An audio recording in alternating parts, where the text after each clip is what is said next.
Bien, entonces mientras se van sumando más Hola, compañeros, profe, hola, hola Yukari, mientras se van ¿cómo sumando, está? bien, bien, gracias. Empezando Qué esta clase, bueno. que tenemos Ujú. súper poquito tiempo para desarrollarla, así que Ajá. para aprovechar estos 40 minutos que tenemos, primero quiero que me cuenten cómo les fue en el trabajo. Bien, Eh, bien, profe, ningún Ya, problema. ya. ¿Pudieron elaborar las preguntas? ¿Qué les pareció la segunda parte que era la de respuestas? ¿Tuvieron problemas con la formulación de las preguntas de los compañeros? ¿Las preguntas estaban bien y les permitió volver al texto? sí, profe, en verdad, yo de mi grupo no tengo nada que decir porque igual el trabajo fue súper sencillo, porque los fragmentos eran cortos, fáciles de leer, y las preguntas, en general estaba todo en el texto, entonces era cosa como de elegir, o sea, leer, elegir las preguntas, discutirlas y redactarlas. Sí, Entonces, no fue un trabajo como tan denso. sí. Ahora, mi pregunta es, de las 25 personas que están conectadas en este momento, ¿alguien me podría decir cómo relacionamos este texto con el que leímos previamente de Casani? ¿Qué relación hay entre los dos textos que están juntos en una misma carpeta en el Drive, pero que están allí intencionadamente? ¿Qué relación hay entre lo que nos plantea Medina respecto, ¿cierto?, de la lectura y lo que estaba previamente en el texto de Casani? ¿Alguna idea por allí que me puedan aportar? Profe, yo ahora cuando estaba leyendo, por ejemplo en la parte que le tocó al grupo rosado, ahí hablaba mucho que leer no era solamente como decodificar las cosas. Y esa idea como de solo decodificar se podía como relacionar a lo que él decía de la concepción, no me acuerdo el nombre, pero era esa que era como la semántica, que lo que significaba una palabra era lo que era. Ujú. Y después cuando él hablaba sobre que no era solo eso, sino que uno ponía sus conocimientos y que ahí uno le daba significado al texto, era como lo que él se refería con las otras concepciones. Ahí Ya, yo como que los logré relacionar un poco. ya. Porque ¿qué nos Y dice, qué nos profe, dice? a Ah, Sofi, le escucho, le escucho. le decía que concuerdo con la Sofi porque, por ejemplo, a mí me tocó ayer leer lo del Grupo Rosado para crear las preguntas y sí, po, efectivamente decía lo de que, por ejemplo, cuando uno tiene más conocimiento y más experiencias previas con respecto a un tema, va a ser la lectura, o sea, se va a facilitar mucho más porque ponían un fragmento al principio como de un proyecto de física y Ujú. puras Sí, palabras que inentendibles prácticamente para mí. Pero así eso pasa. Si tuviéramos los conocimientos para eso, se facilitaría mucho más. ya. Como dijo Kazan. Entonces, entonces, claro, lo dice Casani y en buena medida lo vuelve a señalar, ¿cierto? Medina.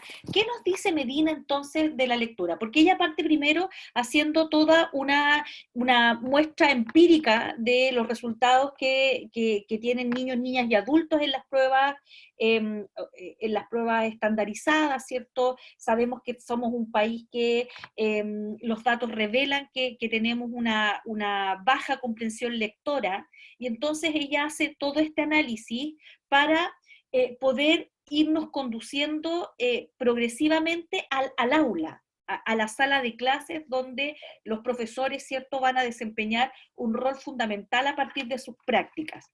¿Qué nos dice Medina respecto a lo que pasa con los niños en sus contextos de vida cotidiana respecto de la lectura? dice que Habla influye mucho Influye en, mucho.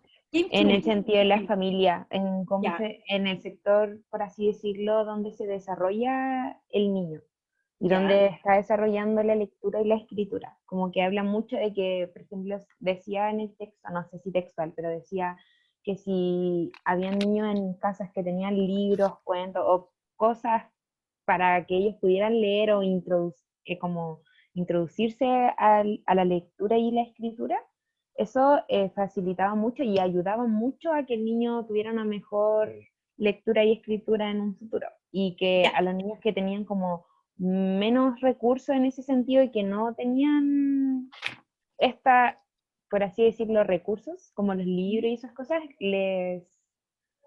no me acuerdo la palabra, pero Les costaba, digámoslo eso, así. como que influía o perjudicaba en la influencia social, o sea, algo así decía.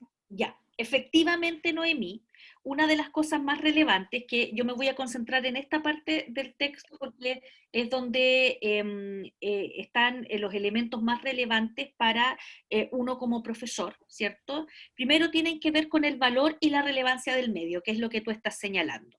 Efectivamente, lo que plantea Medina es que niños que en sus hogares cuentan, tienen presencia cotidiana de textos, de recursos, ¿cierto?, para leer, y además le suma otro elemento que es que están en familias con mayores niveles de escolaridad, ¿cierto?, tienen probablemente más oportunidades de tener contacto con el lenguaje escrito, ¿ya?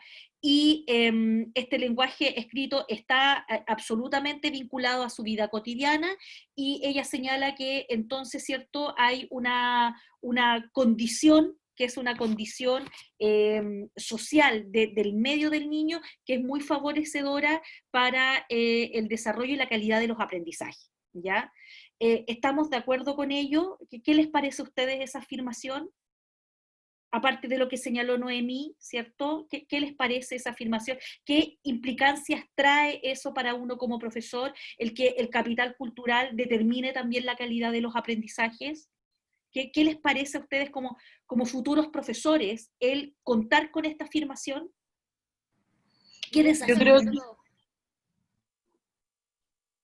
Dime, Yukari. yo, yo estoy de acuerdo con la Noe porque obviamente un niño que está acostumbrado a que le lean, no sé, un cuento todas las noches, a ver el texto, a acostumbrarse a quizá incluso a memorizar el texto y después a tenerlo en sus manos, va a familiarizarse más con las palabras, con las imágenes y con todo lo que tiene que ver.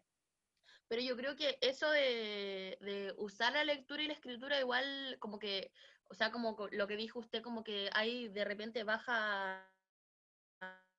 resultado en las pruebas, ¿Mm? tiene que ver con que todavía se está usando como la lectura y la escritura solamente como instrumento, como decía Ya. en el texto. Y no como una práctica Entonces hay cultural. que, claro, entonces hay como que dejar esa idea de lado porque todavía está como un poco establecido que como que saber leer y escribir para. Y ¿Es no, po. decodificar? ¿Es también solo decodificar? Claro, pues entonces no es solamente eso, hay que, como decía, saber leer cualquier tipo de texto, textos básicos, textos complejos, y saber escribir o expresarse cuando la situación lo amerite, dependiendo de la situación que necesitemos. No es Ya, solamente saber leer y escribir para hacer algo después, sino que saber y escribir como aprenderlo como tal, para ya. obtener la práctica necesaria de eso. Sí, lo que señala es una idea que ya la habíamos visto en Casani, ¿cierto? Que la lectura es más compleja que la simple decodificación, ¿ya? Y esto lo reitera Medina y nos plantea esta situación, ¿cierto? Que efectivamente, si la lectura y la escritura son prácticas culturales, esas prácticas culturales están en el entorno donde este niño o niña se mueve, es decir, su casa, la escuela, y ya sabemos que si en la casa, ¿cierto? Los recursos con los que cuenta el niño, la escolaridad de los padres, algunas prácticas como la lectura del cuento nocturno, el conversar con los niños en la mesa sobre lo que estamos haciendo, lo que estamos leyendo, determina la calidad de los aprendizajes. Lo que habría que preguntarse, señala Medina, es que, ¿qué ocurre en los sectores menos desfavorecidos? Más desfavorecidos.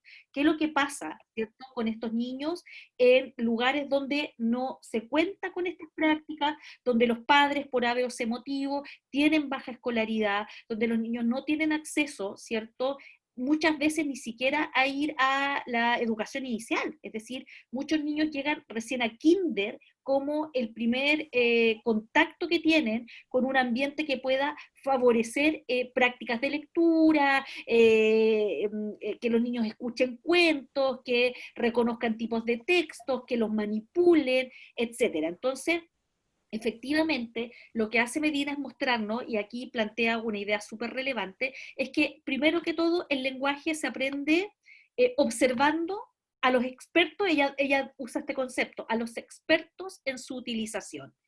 Y esto ocurre porque la lectura y escritura efectivamente son prácticas culturales. Y cuando hablamos de expertos en su utilización, estamos hablando de los profesores también.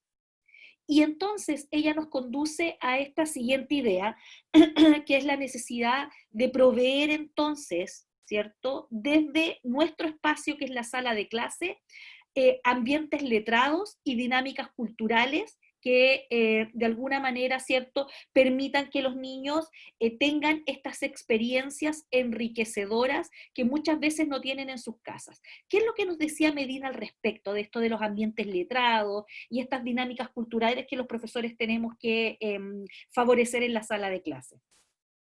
¿Recuerdan si algún grupo formuló una pregunta, tenía una respuesta respecto de esto?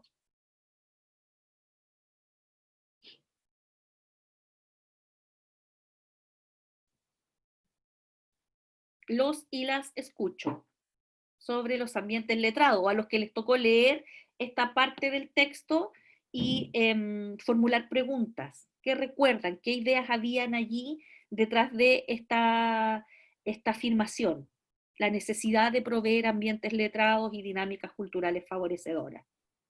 En el grupo azul hicieron una pregunta súper buena, ¿Ya? profe, que incluso para elegir la respuesta nosotros elegimos esa, que decía cómo suplir las carencias de los niños que no tienen un Exactamente. modelo de utilización de gestos sociales, de lectura y escritura dentro del aula.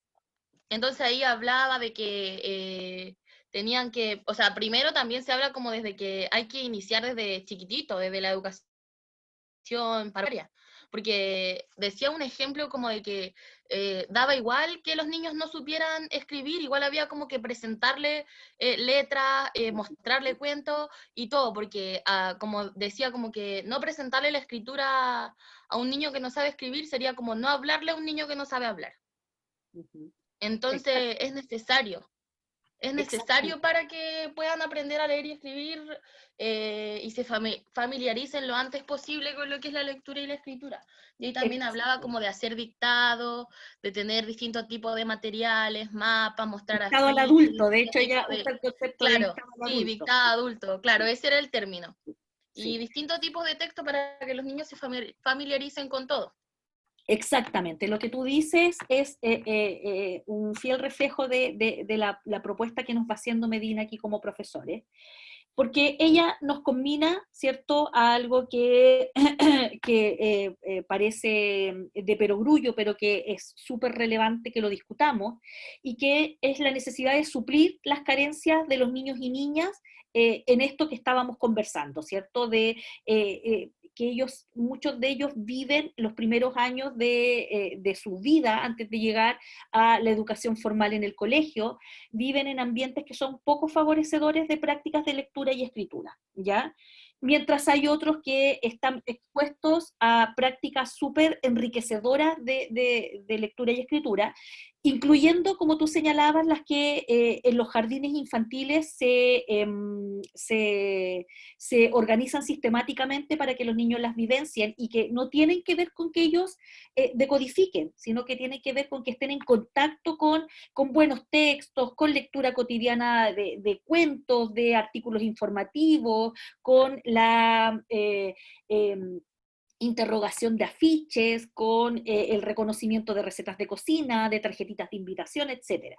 Entonces, lo que nos señala Medina es lo que tú señalas, Yukari, que uno como profesor en el aula, porque estamos pensando en el aula ahora, debiera suplir las carencias de los niños y niñas aún, ¿cierto? Aunque estos vengan de ambientes favorecedores, también tenemos que hacerlo. No es solamente para los niños que vienen de ambientes desfavorecidos, sino que uno debiera favorecer la inmersión en este ambiente letrado, ¿ya?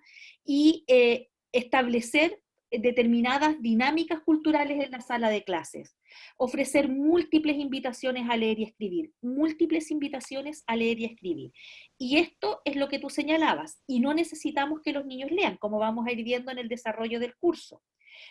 Garantizar permanentemente la presencia de que los niños estén en contacto con diversos tipos de textos. Y ahí ella menciona textos, habla de visita, de revistas, de diarios. No solamente estamos pensando en cuentos. Ojo con eso, o sea, los niños no tienen por qué su existencia ser sinónimo de la lectura de cuentos. Tener a mano con ellos revistas, tarjetas de invitación, diarios, afiches pegados en la sala de clases, ¿cierto? Etcétera. O sea, hay una variedad de textos con los que nosotros podríamos enriquecer, ¿cierto? Nuestro espacio como profesores para garantizar esto, que es la inmersión de los niños y niñas, ¿cierto?, en un ambiente letrado. No sé si tienen experiencias ustedes, experiencias propias, porque, ojo, aquí hay que hacer un matiz súper importante que a mí me gusta siempre hacerlo.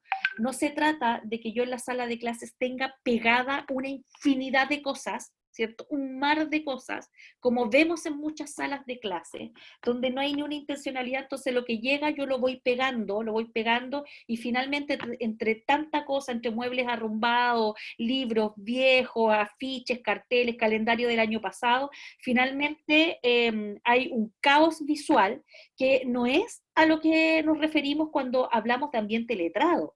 Hablamos de un ambiente que está intencionado por el profesor, porque los materiales que están allí, ¿cierto?, en algún momento debieran pertenecer a un sentido mayor. ¿Qué nos dice respecto a, Medina, los textos con los que uno debiera trabajar en el aula? Tienen que estar conectados con algo, da lo mismo si yo traigo un texto cualquiera y lo leo. ¿Qué nos decía al respecto?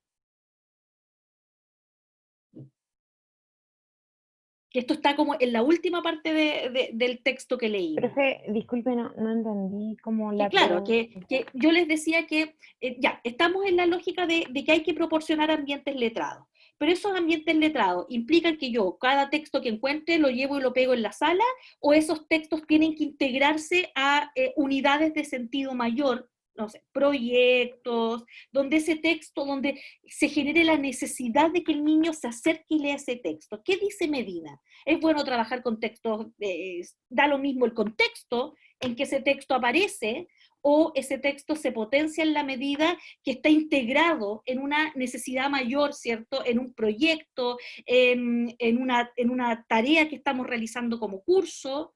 ¿Qué dice Medina al respecto?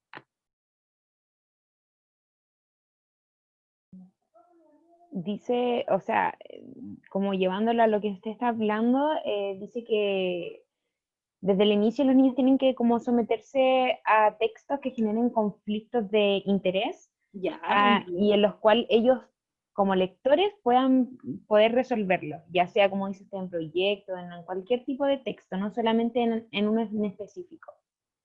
¿Y con qué ejemplo nos mostraba esto en el texto? ¿Alguien recuerda? Profe, no sé si será, pero ahí decía escribir una carta, no sé si ficticia, pero una carta como para una amiga que esté enferma. Ya, Entonces, o sea, no sé si pero con respecto a lo que decíamos del dictado adulto, yo creo que eso igual es una súper buena instancia porque los niños están aprendiendo, aparte de decir las palabras, decir sus ideas, todo eso como inconscientemente están entendiendo como los propósitos de los textos. El sentido de, y la estructura también de, por ejemplo, una carta, la fecha, el nombre, el inicio, todo. Y sí, también para qué sirve la carta, por qué la escribimos, todo eso. exactamente. Y eso que Como a no se los entenderle. decimos. Sí. O sea, lo que plantea Medina, y voy a volver a la idea anterior para que quede bien resuelta. Primero, nos señala que nosotros debemos generar encuentros del niño con el lenguaje escrito. Y eso implica, ¿cierto?, estar atento a situaciones comunicativas que nos permitan, ¿cierto?, explorar el mundo a través de la escritura de una carta. Esa escritura de una carta tiene poco sentido si es una escritura ficticia, es decir, si yo escribo para una situación que al profesor o profesora se le ocurrió inventar y que tiene poco de auténtico. Entonces, lo que nos señala es que efectivamente, o toda la investigación, no solamente Medina, aquí Medina se inscribe en una línea de investigación, que lo que busca fundamentalmente es mostrarnos que todas estas prácticas de escritura y de lectura debiéramos enmarcarlas en situaciones auténticas. No sé si recuerdan ese concepto que estaba en el texto. Y eso implica, ¿cierto?, que yo no solamente voy a llenar mi sala de clase de textos, de cualquiera, uno que me encontré, uno que me pasaron en la biblioteca, etcétera, etcétera, etcétera, ¿cierto?, sino que voy a generar, proveer situaciones auténticas, es decir, donde el lenguaje escrito, donde la lectura tengamos que emplearlas para saber la información de un concurso de los nuevos horarios del CRA, de los nuevos materiales que han llegado al CRA, y que es interesante que lo sepamos, y efectivamente, ¿cierto?, hay una necesidad de que el lenguaje escrito, ¿cierto?, se entienda como una expresión de significados y que se entienda también en su necesidad de enmarcarlos en situaciones auténticas. Si no, ella utiliza un concepto aquí que es bien tremendo, que es el concepto de desierto cultural. No sé si ustedes repararon en ese concepto de desierto cultural, y que tiene que ver con que yo, por ejemplo, tomo un material de lectura con los niños, un material que no está conectado con nada, que es una lectura con la que vamos a generar un par de preguntas después, que no la reflexiono, no entra por sí misma, entra porque yo tengo que leer y tengo que medir el nivel de lectura de los niños en cuanto de codificación, pero que ese texto, ¿cierto?, no le suma a la vida del niño absolutamente nada. Y efectivamente, si nosotros sumamos las variables, ¿cierto?, de baja escolaridad de los padres, que es súper relevante y que de hecho es un indicador, la escolaridad de la madre es un indicador que se considera para determinar el índice de vulnerabilidad en que está un niño y el índice de vulnerabilidad de una escuela. Cuando nosotros hablamos de vulnerabilidad, hablamos de una serie de indicadores entre los cuales está la escolaridad de la madre, no del padre, de la madre, porque se supone que la madre es la que está más presente en los primeros años, ¿cierto?, de escolaridad de un niño. Y si sumamos, ¿cierto?, la escolaridad, baja escolaridad de la madre, poco acceso a materiales escritos, y además la escuela, ¿cierto?, no contribuye con buenas prácticas, efectivamente eso va a tener un impacto en la lectura. La lectura, entonces, al igual que en Casani, aparece no solamente como esta sonorización de signos, sino como una transacción entre el texto y el lector, que nos remite a la lectura anterior, ¿ya? Y que culturalmente es una práctica que estamos absolutamente llamados a desarrollar en el aula, ¿ya? ¿Qué otros ejemplos nos daba allí Medina para esta parte cuando va desarrollando esta línea argumentativa? ¿Se acuerdan del ejemplo cuando decía, les daba un texto y se hacían preguntas en relación a ese texto? Un texto que está intervenido y que no tiene mucho sentido, no obstante podemos realizar preguntas y responderlas.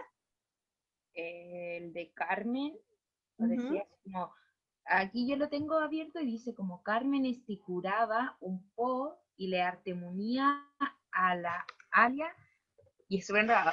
¿Y Pedro para qué usaba arteaba ese pan, texto, Noemí? ¿qué, profe? ¿Para qué ¿Cómo? usaba ese texto? Para dar a entender que los niños en cierto punto, la mayor veces, ay, no sé si me escucha, Sí, ahí súper sí, bien. ya, Sí. es que me puse el audífono para, ya, ahora sí, decía como lo que yo entendí, que quería dar a entender, el autor en sí quería dar a entender que los niños sí están como tomando por así como, así decirlo, como práctica el leer algo y que le pregunten algo que sale textualmente en el texto. Y lo que ella quería dar a entender era que lo que nosotros tenemos que hacer como profe es enseñarle a leer al niño, pero que también entienda lo que no está textualmente en el texto.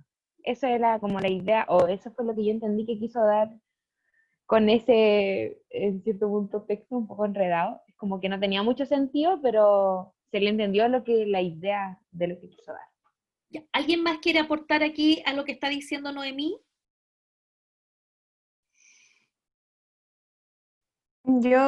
O sea, yo como que entendí, no sé si está bien, pero que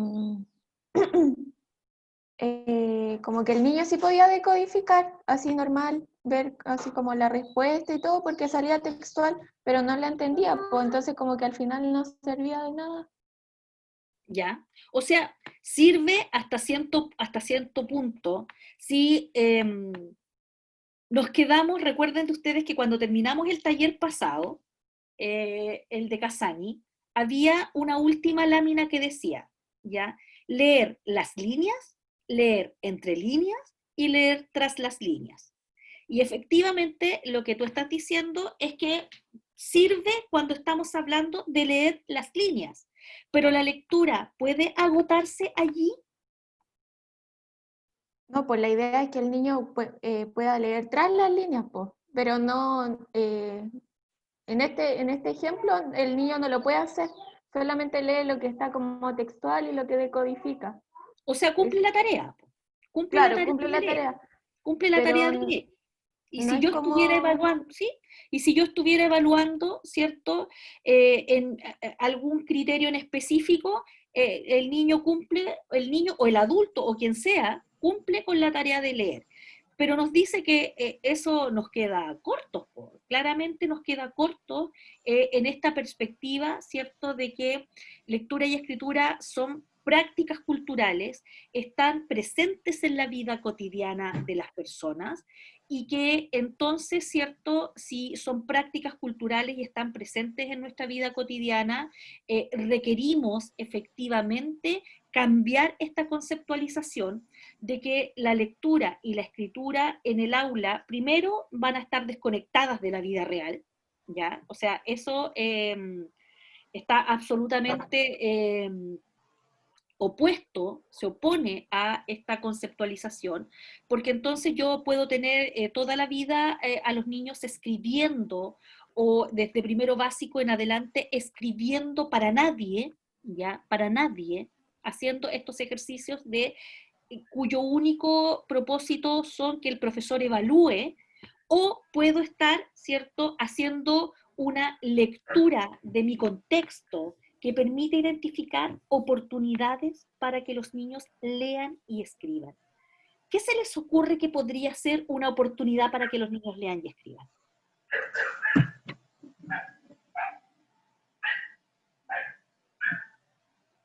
¿Cómo el profesor podría proveer oportunidades para que los niños lean y escriban? ¿Cómo podría ser eso? ¿Qué se les ocurre? Profe, yo recuerdo que en mi colegio de básica, a mí me llamó mucho la atención porque solo recuerdo que en ese colegio pasó, eh, como en segundo o tercero básico, nos entregaron una hoja con una tabla eh, que con el autor que tenemos que rellenar con los libros, con datos del libro, Ya, autor, título, y me una imagino ficha, que, una ficha. claro, Una ficha justamente. de lectura o ficha bibliográfica. Claro, y nosotros teníamos la libertad de ir a la biblioteca. Me parece que teníamos un periodo de tiempo para completar esa ficha, que era una hoja como para imprimir, no de oficio, de carta, pero no dejaba de ser larga. Una Y tarea, claro, una tarea larga. sí, recuerdo que varios de mis compañeros rellenaban más de una hoja Wow, de, ya. De de libros, datos. claro, y eran libros preferentemente en francés, porque en ese colegio, eh, bueno, era la Alianza Francesa, entonces ahí Ya. desde chico aprendíamos, también era una segunda Era un lengua colegio materna, bilingüe. Sí, era una segunda, claro, y era una segunda lengua materna, el francés era obviamente muy importante, y, y era súper rico, recuerdo, ir a la biblioteca y poder elegir los géneros, según el interés del niño. Ya. Y ahora grande, bueno, después me cambié de colegio y nunca más volví a ver eso, o de esa manera. Entonces yo creo, lo pienso grande y me gustaría implementarlo en los niños del colegio. Pero lo que me pasó es que mi segundo colegio no era privado, entonces tenía menos recursos y a mí me tocó mucho porque uno lo ve en teoría, esto de la diferencia cultural y todo, pero yo lo viví. En la biblioteca de un lugar y de otro era increíblemente diferente, lamentablemente. Eh, entonces, como, bueno, nosotros igual tenemos, en mi casa yo crecí con biblioteca, eh, por así decirlo, y nosotros igual regalábamos libros. eh, entonces siempre ya llevábamos cajas con libros a los colegios. Y el colegio La Alianza también regalaba libros.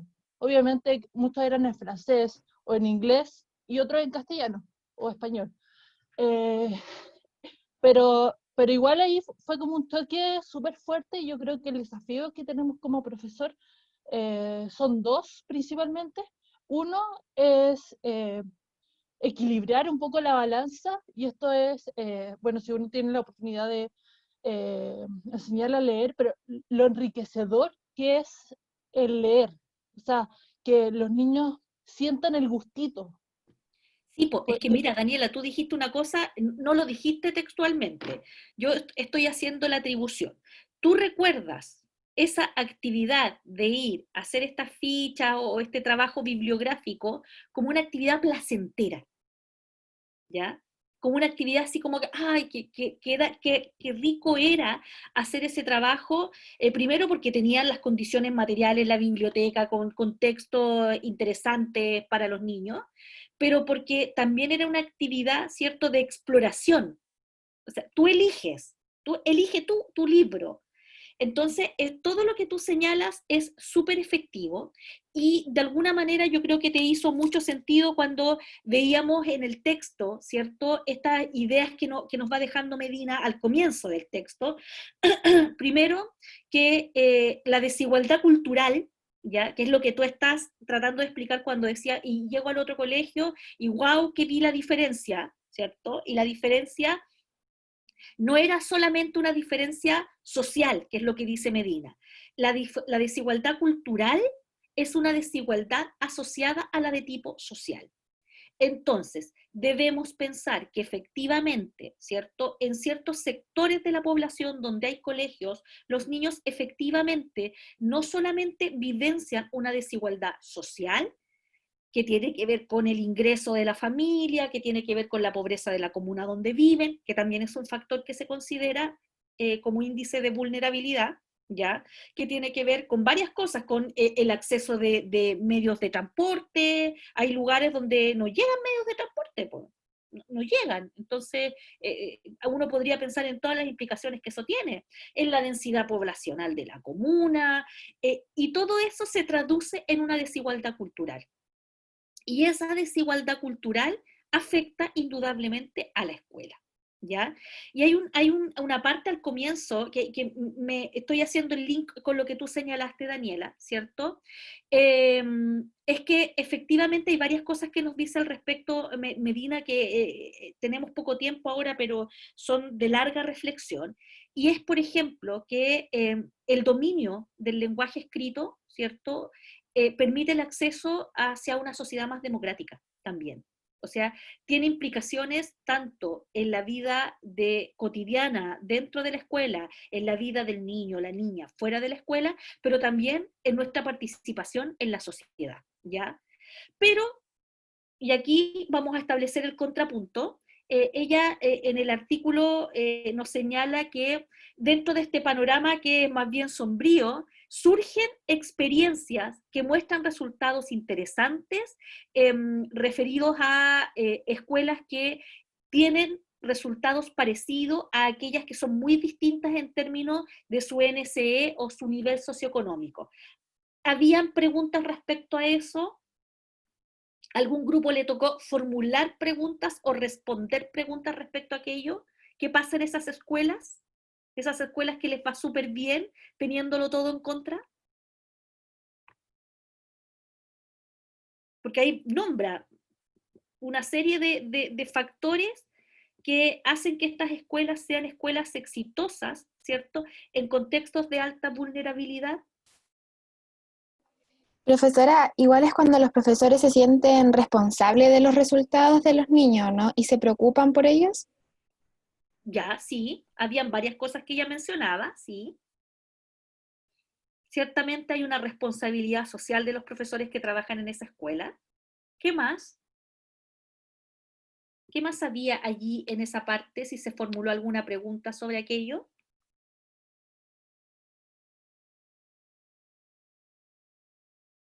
Bueno, voy a avanzar por una cuestión de tiempo, ¿cierto? Efectivamente, el análisis que nos muestra Medina, pese a que parte con este análisis general del contexto chileno en términos de cómo nos va en las mediciones tanto nacionales como el CIMSE, como internacionales como la prueba PISA, ¿cierto? Pese a este panorama general, ella nos muestra que hay experiencia, y esto está ultra documentado. De hecho hay un texto hito en la historia como del análisis de las escuelas en Chile, que es ¿Quién dijo que no se puede? Escuelas vulnerables en sectores de pobreza, ¿cierto? Que son escuelas que les va súper bien a pesar de tener todo este contexto en contra. Y efectivamente el análisis que nos muestra Medina señala que, ¿qué es lo que hacen estas escuelas? Y eso está al comienzo del texto. Y ahí uno puede ver factores que son tanto de gestión propiamente administrativa de la escuela, como de la gestión académica, es decir, de lo que pasa en la implementación curricular y en la vida dentro de las salas de clase. Y ahí uno puede ver, por ejemplo, que una de las cosas que hace que estas escuelas tengan los resultados que tienen es la marcada centralidad en el aprendizaje de la lectoescritura. O sea, realmente creemos y entendemos que la lectoescritura es fundamental en términos de el aprendizaje que los niños y niñas deben tener. Entonces, esto pone de manifiesto una cuestión que es súper tremenda, que es la relación que existe entre el éxito escolar, o visto desde otra perspectiva, del fracaso escolar y determinadas prácticas pedagógicas. O sea, buenas prácticas pedagógicas en lectura y escritura se asocian a éxito escolar y a la inversa. Y esas prácticas pedagógicas son las que nosotros vamos explorando a lo largo de este curso y el que viene, ¿cierto? ¿Cómo son esas prácticas pedagógicas? Y esto tiene que ver con que bajo esta idea subyace, ¿cierto? El aprendizaje y la adquisición de la lectoescritura efectivamente tienen una relevancia en todo el proceso, ¿ya? El fracaso escolar, dice Medina, no es una derivada de las condiciones sociales o culturales o familiares de los niños y niñas, porque no todo se lo podemos atribuir a estos factores. Pesa allí también las prácticas. O sea, una parte es el contexto de donde proviene este niño, que puede ser de privado o no, y eso uno lo podría asociar al fracaso escolar, pero no todo lo podemos explicar desde allí.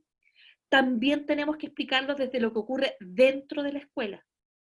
Y ese dentro de la escuela es igual a gestión, a organización interna, a planificación del proceso, a prácticas de lectura y escritura. Entonces, lo que hace el texto es que nos va redireccionando hacia esas prácticas de aula que son responsables ahí en buena medida de este éxito o este fracaso escolar, ¿ya? A la forma en que vamos a entender los conceptos, por ejemplo, de leer y escribir. Y ahí me quiero quedar, o sea, a la forma en que vamos a entender los conceptos de leer y escribir, especialmente desde la perspectiva de las prácticas del profesorado. ¿Ya? Yo quisiera recomendarles aquí, si hay alguno que le interese cómo profundizar en este tema, hay un texto que ya tiene sus años, ¿cierto? Que es este mismo que yo les señalaba, el de las escuelas efectivas, quien dijo que no se puede, ¿ya? Hay otra investigación bien relevante aquí que se llama Las escuelas que tenemos, que es una investigación que se hizo también en Chile y que muestra también la centralidad y relevancia de las prácticas de lectura y escritura de los profesores en la sala de clase. Desde toda perspectiva, desde los tiempos dedicados a estas prácticas, los materiales que se emplean, el sentido que tienen, la forma en que se evalúan, y que evidentemente nos van a proporcionar una mirada de la lectura más allá, ¿cierto?, de un puro acto de decodificación. Entonces entendemos que los niños son lectores, el primero básico, porque leen, pero que leen, cómo es la calidad de su lectura, cómo esas prácticas de lectura de los niños están conectadas con sus intereses, con su mundo, eso es algo que efectivamente, ¿cierto?, lo podríamos discutir largamente, ¿ya? ¿Alguna observación hasta ahí? Bueno, lo dice el texto, ya, lo dice que efectivamente la evidencia nos va señalando que hay argumentos de por qué ocurren estas prácticas que a lo mejor no son las más favorecedoras. Incluso ella dice, no sé si lo leyeron o se transformó allí en alguna pregunta, que muchos docentes están anclados a prácticas que conocen muy bien y que muchas veces son las que les permitieron a ellos acceder a la lectura y la escritura, ¿ya? Y que ponen su mayor esfuerzo en la decodificación, ¿ya?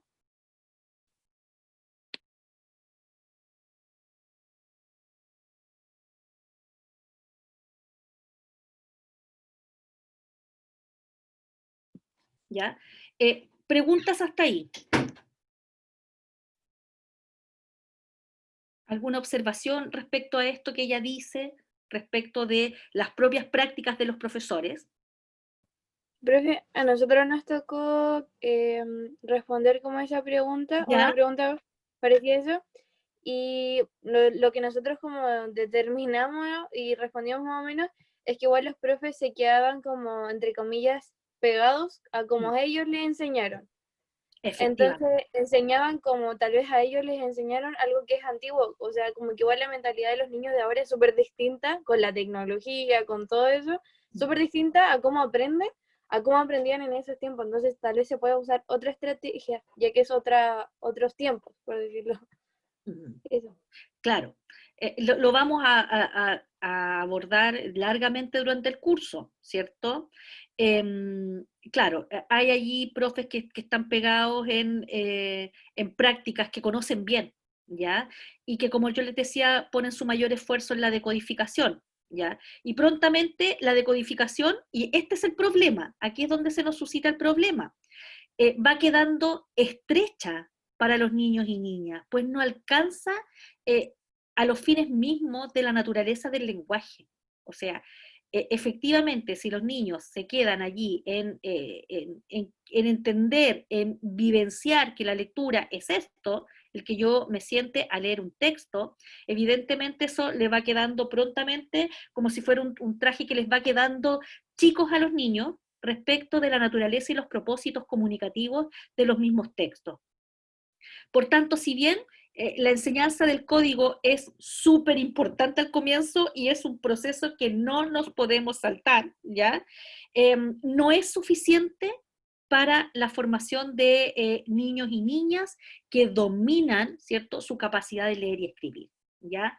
y que lo hacen en situaciones reales, que lo hacen con flexibilidad, ¿cierto? Adaptándose a distintos contextos, reconociendo los propósitos comunicativos, identificando a quién escribo, para qué escribo y por qué escribo, con sentido y propósito. Y a eso se le queda chico, entonces, según lo que nos señala Medina, la simple decodificación, ¿ya? Bien, estamos más o menos en la hora. Quiero ser como súper justa con los tiempos. No sé si hay alguna otra consulta. Ahora, ¿qué les queda a ustedes? Ustedes van a tener un repositorio enorme de preguntas y respuestas del texto.